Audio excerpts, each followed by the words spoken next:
A long time ago, Thomas's branch line was known as the Tidmouth, Knapford, and Elsbridge Light Railway. This is where Topham Hatt, the man who would become the first Fat Controller, got his start as chief mechanical engineer. He built several vertical boiler engines to run the line, and while they worked hard, they had many mechanical faults. When under strain, their boilers would spew dirty brown water.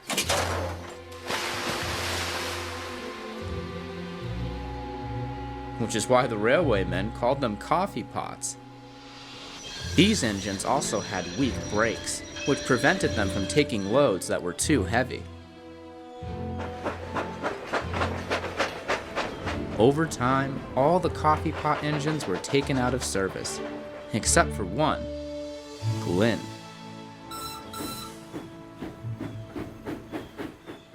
One day, Mr. Hatt came to see Glynn with important news.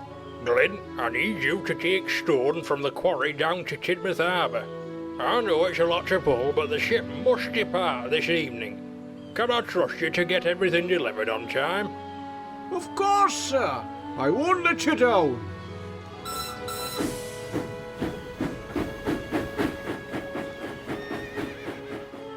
Oh dear, I hope he can manage. Glynn set right to work, eagerly arranging his trucks into line.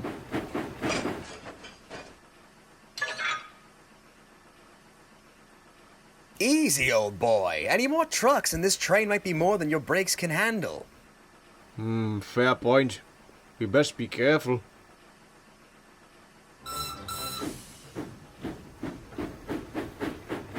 Glynn was keen to please Mr. Hatt, but he knew his driver was right.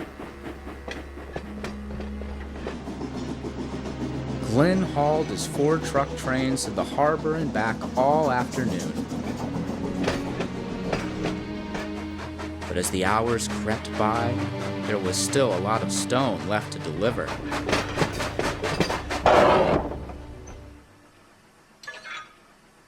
Oh dear, we're getting really close. Driver, can we take more than 4 trucks on this run? We won't be able to get all the stone to the harbour at the rate we're going, and I don't want to let Mr. Hart down. Sorry, Glynn, but your brakes aren't strong enough. If we take more trucks, you might not be able to stop if something's in the way. But if all the stone isn't on that ship, Mr. Hart might take me out of service. Just like the other coffee pots. All right, then. We'll take on more trucks, but we need to be careful. Of course. Oh, thank you, sir.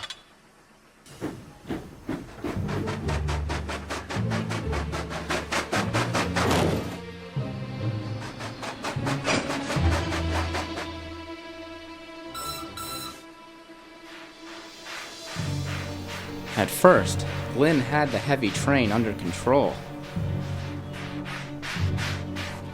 But he'd reckoned without the hill.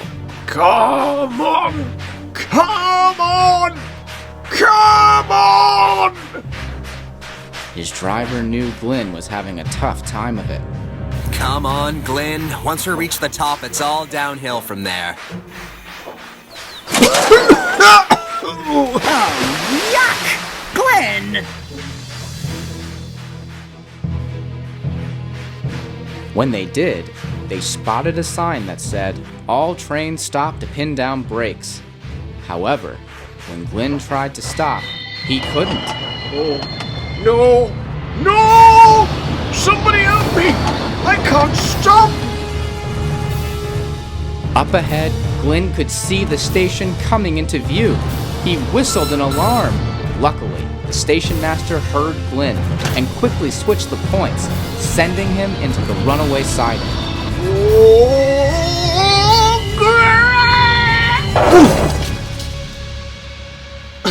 Oh! Phew! It was lucky that Glynn didn't come off the rails, but his driver knew they could go no further. This doesn't look good, old boy. We better call for help.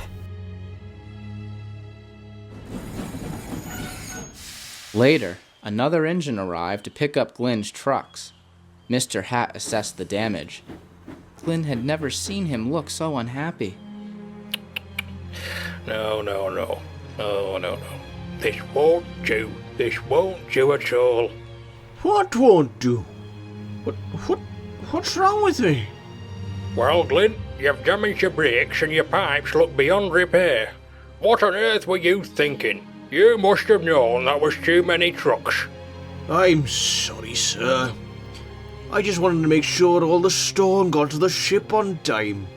I was afraid if I didn't, you would take me out of service and I'd never get to work again.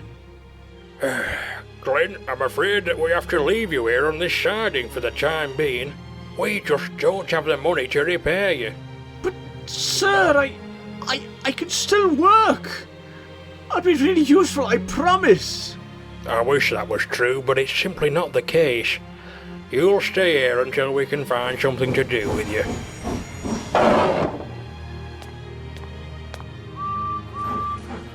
And with that, Mr. Hat left, leaving Glynn all alone on the siding. He wasn't sure if he'd ever get to work again, but only time could tell.